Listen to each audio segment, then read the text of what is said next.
Hello everyone. This is day 3 of the 5-day series, 5 Days to Clarity, and this is together with the guide, the 5 steps to navigating your child's hearing loss. Know where to turn, who to speak to, and exactly what to do next. I created this guide for parents of children with hearing loss, parents who get a diagnosis of a hearing loss, who all of a sudden have so many questions. What do we do first? Which professionals do we need, right? All these questions that come up, this is the guide to help you organize and get a roadmap and get to know what are your next steps and what's information you know, what's information you don't know. So if you haven't gotten the guide, the link is in the description and it's a free download. You can fill it out on a PDF or you can print it out like I did. So today we're talking all about treating hearing loss. How do we treat hearing loss? Yesterday we talked about an audiogram and how to read the audiogram, which will tell you what kind of hearing loss, how much hearing loss, and what's the frequency configuration. So once you know what the hearing loss is, which was yesterday's lesson, you can definitely go check the replay over there. Today we're talking about what do you do when there's a hearing loss, depending on what you know about what kind of hearing loss, how much hearing loss, so then what are the treatment options. So the page right over here, question number 2 is, do you know the treatment options? And obviously the treatment options are going to match what the problem is. There's a lot of different kinds of hearing loss. So if somebody has tons and tons of wax and it's plugging up their ears, they can have a hearing loss from that. They can have reduced hearing because their ears are blocked. Just the same way as if you just close your ears, then you can simulate that and be like, oh, walking around the world with your ears plugged is uncomfortable and difficult to communicate. So if someone has ears that are full of wax, the treatment is you can remove the wax, and then actually the hearing mechanism, their ear, their cochlea, and all the other parts of the ear are working just fine. It was just a block. So that's like one treatment. But let's say there are different kinds of hearing loss, like conductive hearing loss. In the hearing loss that's conductive, what the problem is the outer ear and the middle ear, something in that part of the ear, in the chain, the conductive chain, the part of the ear that brings the sounds in. So is it in the eardrum that's not vibrating correctly, that's too stiff or too loose? Is there a hole in the eardrum? Or are those 3 tiny little bones, the ossicles, is there a problem with those little bones? There could be otosclerosis or any kind of erosion of those little bones. They can break down or get like the parts where they're supposed to connect and move become stiff and hard and don't move correctly. So those are other kinds of problems, and for that there may be a surgical option that an ENT surgeon, an otolaryngologist, might be able to go in a surgery, an exploratory surgery, and see if they can unstick what's stuck or fix a chain that's broken and put in a prosthetic. I mean, there's all these amazing things that could be going on medically as a treatment for conductive hearing loss. Or if there's fluid in the ears, then maybe we need to treat the fluid, drain the fluid, different things like that. But mostly what we're going to be talking about today is when there's a sensory neural hearing loss, which means that the problem in the ear, or where the part of the hearing pathway is broken down or not working properly, not typical, not normal, is when there's a problem in the cochlea. And if there's a problem in the hair cells, tiny, tiny little hair cells, thousands and thousands of them along this snail-shaped cochlea, if there's any problem with the hair cells or with the shape of the cochlea or with the fluids in the cochlea that are not balanced, or with the nerve that brings the information from the cochlea up to the brain. So if there's anything going on with the cochlea or the nerve, the sensory organ, sensory neural hearing loss, or the neural, right, the nerve, the 8th nerve. So I don't know if you're seeing it, but I kind of have the little pathway in my head here. So if you want, also I have a amazing podcast episode really walking you through all the parts of the ear and the pathway and how we hear and what can happen at different parts, just like we've been talking about. So if there's a sensory neural hearing loss, there can be different amounts of hearing loss. This again goes back to yesterday's talk about audiograms. You know, is there some hearing loss so it's mild, or is they're moderate, moderately severe, profound, how much damage is there? In other words, how loud do sounds have to be before a person detects them? So if someone is completely deaf or has a profound hearing loss, then sounds, even the loudest sounds, even an airplane roaring one, right by their ear, they won't have a hearing perception of that, but they might have a vibrotactile, so that like the air is moving and shaking, so they might be able to feel that. But we're talking about hearing, so it might not have a hearing sense. So what are some of the treatments for sensory neural hearing loss? And in this sense, I'm not using the word treatment as a way to fix or cure, because there is no cure for sensory neural hearing loss. As of now, research is always going on to try and figure out different things. For example, did you know that certain birds are able to regenerate those hair cells if they get damaged, or if those hair cells die? Birds are able to regenerate them and grow them again. People cannot do that. So there's some research about that and looking at different animals who do that. So when I say treatment of sensory neural hearing loss, I really mean how to deal with the communication difficulties that come up when someone is unable to hear or has trouble hearing. So two of the common treatments or things that people do for sensory neural hearing loss is use a hearing aid or a cochlear implant. And these two things are quite different. So we need to really get a sense of what is a hearing aid, what is a cochlear implant, who are they for, and that's what we're going to be talking about today.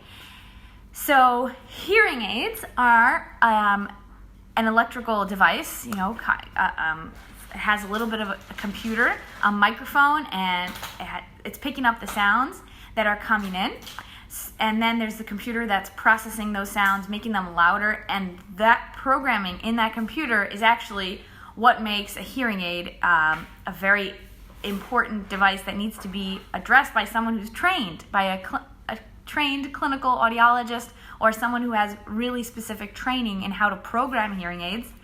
And you may hear about these things that you can just buy for $40 or $300 even, like online, or in, they come in the mail order, like all these different devices that are said, for your ears to help you hear better.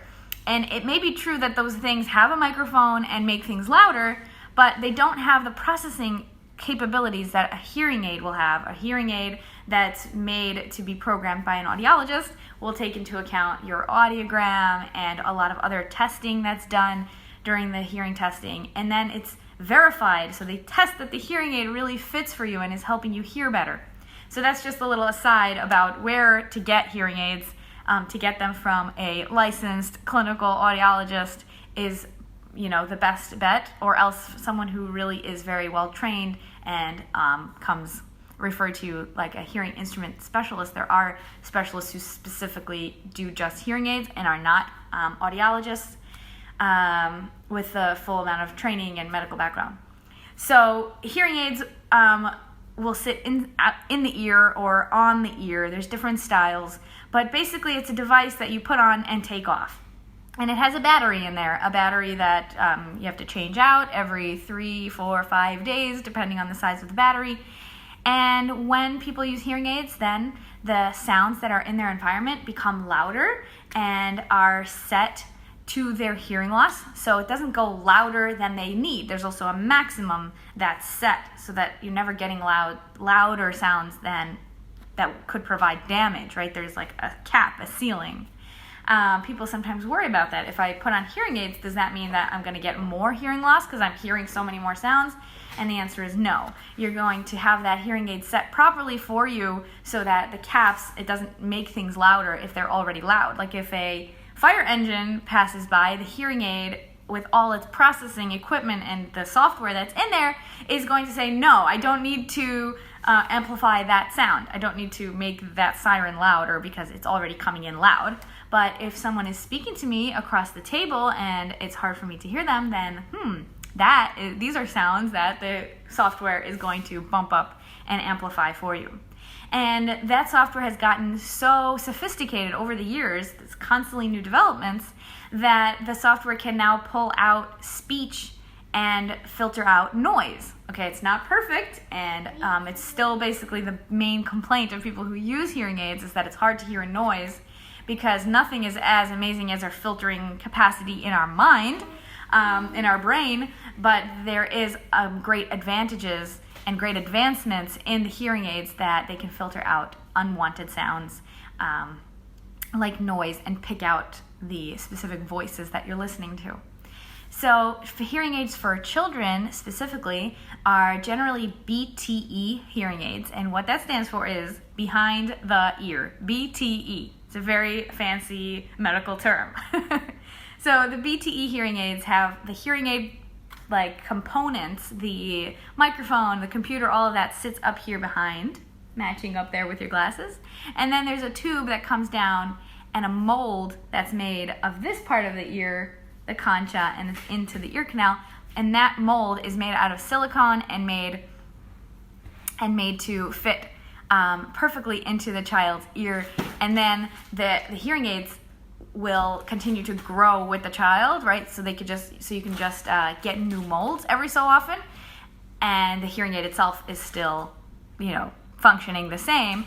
Whereas, let's say an older person, an adult, can get a hearing aid where all the different components, the whole hearing aids with the microphone, the computer, the receiver, all the different pieces can just be in one one device that gets custom molded to their ear. You may have seen those on some older people or adults who they kind of maybe look like a cashew, or just something that's fitting into the ear.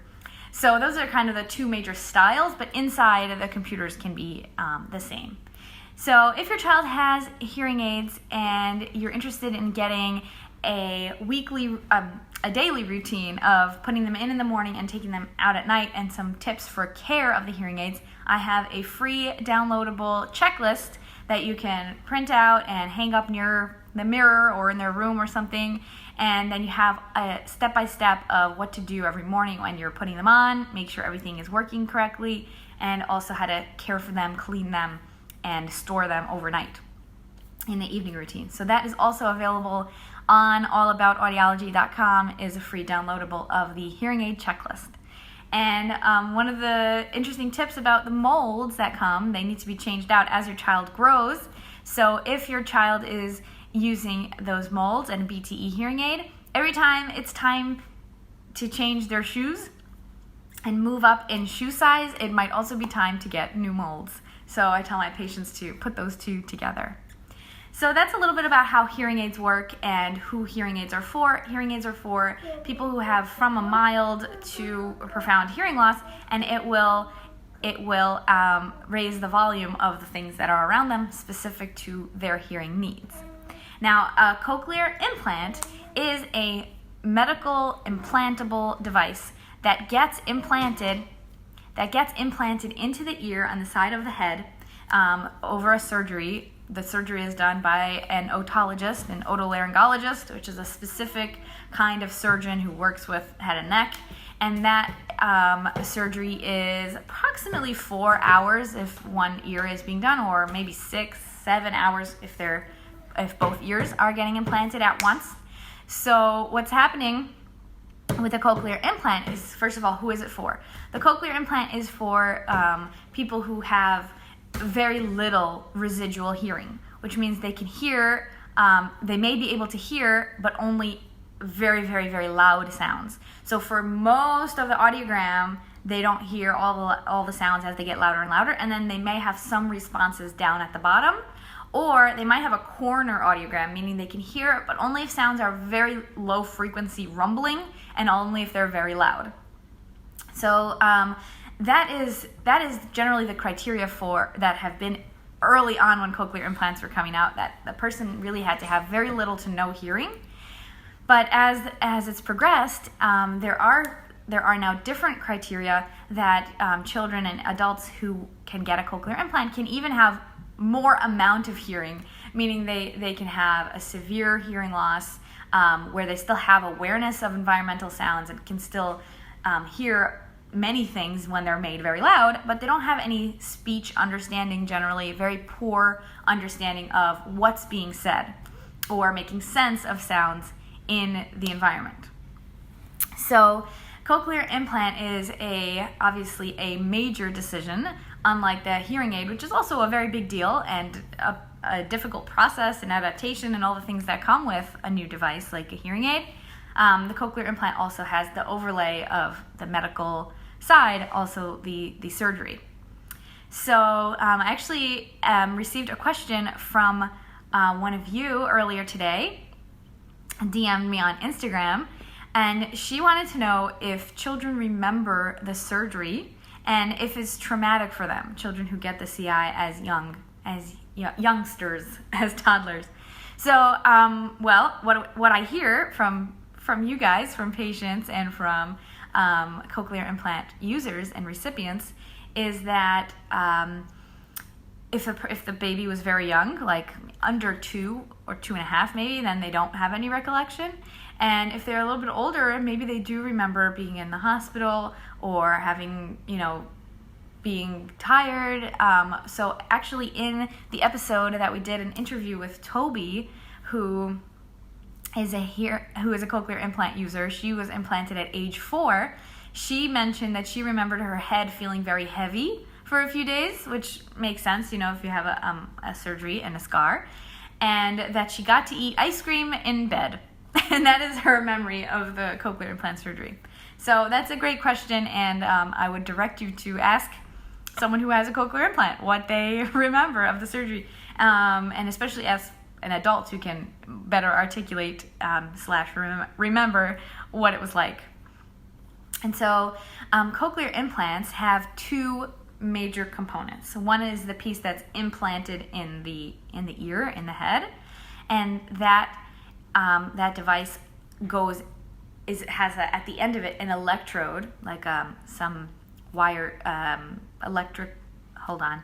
It has like these metal dots, electrodes that are going to conduct electricity, and those are in a little cochlea snail shape, and they get inserted into the cochlea, which it takes an enormous amount of skill on the part of the surgeon to get it into the loops. And so then the electrode array is put into the cochlea, and then that electricity it can pass into the nerve endings, passing those electrical signals into the brain. So what our cochleas do with how our neurons work, which are electricity in your brain, once you start getting a sense of how our nervous system works, how our nerves work and our neurons in our brain, that everything is really electricity passing through us, changes of current, and that's a thought. You sometimes have to take a pause and take that in. So what's amazing is that now we're able to induce those electrical impulses, there's neuronal impulses in the brain, by bringing current in through the cochlear implant. So the inside piece is inside of the head, and generally above right here in the back of the ear, a little bit high up, a little bit over, right up there, there's inside a little magnet, and that magnet will then magnetize to the outside component. And the outside component of the cochlear implant can look similar to a hearing aid, something like a device that could sit over the ear, or it could be clipped onto the clothing for young children, or if someone prefers, sometimes for swimming, people use that. So the device itself looks similar to a hearing aid, and like a device that has a microphone, and it has all of that same processing that we talked about in the hearing aid, the computer that's programmed to fit exactly the way that the current should flow. But instead of turning that sound then into acoustic information, sending it out through a speaker that would go into a hearing aid, it then instead converts it to electrical current and impulses that go from one magnet on the outside to the other magnet on the inside, into the electrode array, and hopefully up to the brain. So that's a short synopsis of the very, very complicated and amazing feat of biomedical engineering that a cochlear implant is. So someone else also sent me a question who asked that she remembers her children who wore glasses, that it was very difficult for them to wear them during sports, and that when they were wearing glasses, they would often break or lose them or scratch them, and that you can only imagine with these devices, how do they stay in? How do they stay on the ear? So for both hearing aids and cochlear implants, it is 100% an issue with young children, especially if they don't want to wear it. They're just going to fling it off and pull at it all the time, if they're not used to it or if they're just uncomfortable with it. So first of all, we want to make sure that it is comfortable, both in terms of the physical comfort, that, sitting in the ear, the mold is comfortable and not scratching, not too big, not pinching anywhere. And number two, that the sound is comfortable. That the sound is comfortable and makes the person not feel like they're jumping out of their skin or that things are too loud, right? So there has to be both comfort physically and comfort of the sound. And then second of all, we have ways to keep the devices on if it's just that the child doesn't want to wear it, or that we want to make sure it doesn't get lost, so we want to keep it attached. There's all sorts of really beautiful headbands and ear suspenders and all these great products out there, sold on Etsy and sold all over, that have like specific little extra pockets or Velcro or different things to keep the hearing aids attached to the clothes, keep the hearing aids on a headband or exercise band. I've seen some of those. And for very, very small babies, these little like bonnet caps that tie under their chin that are very cute. So all different ways to keep the hearing aids or cochlear implant devices attached to the person. And sometimes when people do strenuous sports and activities, then they might prefer not to wear it, just to keep it safe and not put the device at risk in that case. But we also always want to maximize time with the hearing aid or cochlear implant so that the person who's using it gets maximum input of their device time, right? So that was a good question about how to keep those things attached to the body and not get lost and not get broken. However, the big reality is that these things do get lost and do get broken, and that's also a big part of what we do. Hello, this is my daughter who came to join me here. So, okay, so you can sit down. All right, so I have one more question that was sent to me that I'm going to talk about, unless anyone wants to pop any questions into the comments right here. So one other question that was sent to me earlier today was the question of should you implant one side or two if there's hearing loss in both ears?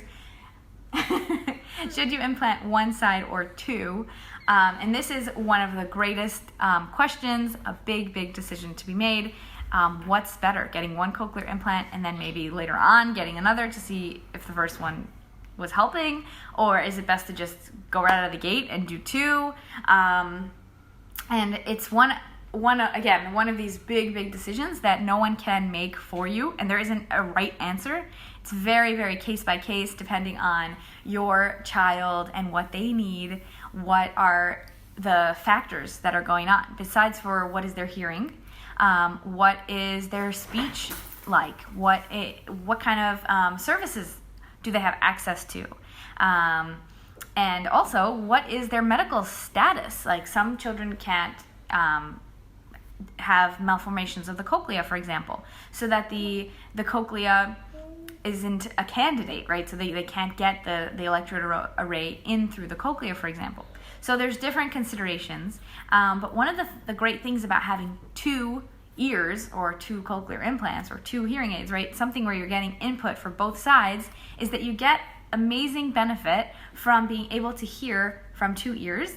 And some of those benefits are you're able to filter out sound better, filter sound like picking out voices from when there's a lot of noise, like we talked about before. So being able to pick out what you want versus background noise needs to happen because the sounds are coming in from two sides, and then the brain is able to analyze which side, which sound arrived first to the ears, and is able to process, like, because there's a redundancy from both sides, process the sounds that you want to hear versus the sounds that you could just ignore in our background. And second, when we have two ears, we also have localization, which means we're able to know where in space the sound is coming from. Was that from behind? Did that come from over there or over there? And that's something that's a big problem, especially in classrooms when there's a lot of reverberation and a lot of people talking at once. So when someone has two ears, they're more likely to be able to have those good skills of localization and knowing where sounds are coming from in the environment. If all of your sound input is always coming in from just one side, then there isn't the way for the brain to orient itself as much as it can if there's two. So those are some things to consider. But of course, it's an absolute individual decision of what's right to do, and also of the medical status, because doing a longer surgery is sometimes preferable.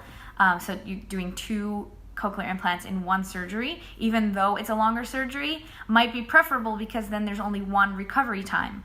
And doing 2 surgeries means 2 times going under anesthesia and then recovering from anesthesia and a recovery time. So there's different considerations, and that's a great question. So thank you for writing in. So if you would like to see this page and all the pages of the 5-step guide, you know where to download it. There's a link in the description, allaboutaudiology.com. I'm Dr. Lilach Saperstein. This is the 5 Days to Clarity series, and tomorrow I'll be coming back and talking about a topic that's very important to me, and that is, what communication mode are we using? Are we talking? Are we doing auditory verbal therapy? Are we going with sign language? Are we combining these things? What about cued speech, if you've heard any of these terms? So come back tomorrow at 1 p.m. Eastern Time. We're going to be talking about sign language and all of those other things of ways to communicate with children who are deaf or hard of hearing. I'm looking forward to more of your comments and questions, and I'll see you tomorrow.